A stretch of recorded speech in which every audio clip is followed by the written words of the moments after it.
រងនឹងជំរាបសួរអតិថិជនដែលកំពុងតាមដានទស្សនាវីដេអូនេះទាំងអស់គ្នាថ្ងៃនេះផងដែរខ្ញុំសូមណែនាំនៅប្រភេទម៉ាស៊ីនភ្លើង inverter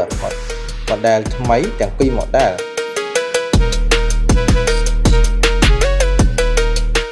ចំពោះ model ទី1ម៉ាស៊ីនភ្លើងប្រភេទ inverter ប្រើប្រាស់សាំងសុត Magnetech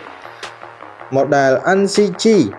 I 1500S ជាប្រភេទម៉ាស៊ីនភ្លើងប្រើប្រាស់សាំងសុតកម្លាំងម៉ាស៊ីន 1.5 kW ជាប្រភេទម៉ាស៊ីនប្រើប្រាស់ប្រអប់កន្ត្រាក់ប្រភេទភ្លើង220និងមានទម្ងន់ 14.3 គីឡូក្រាម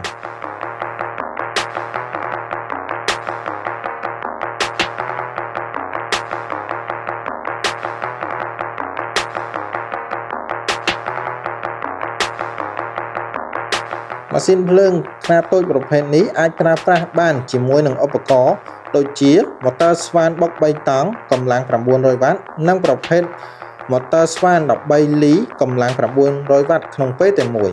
ស័ក្តិសមសម្រាប់អ្នកប្រើប្រាស់ក្នុងដំណើរកម្សាន្តបោះតង់ឬការប្រកបអាជីវកម្មចល័តខ្នាតតូច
យើងក៏មានបន្ថែមទៅលើការធានារយៈពេល6ខែនិង1ឆ្នាំទៅលើគ្រឿងបន្លាស់ទៅតាមប្រភេទផលិតផលនីមួយៗ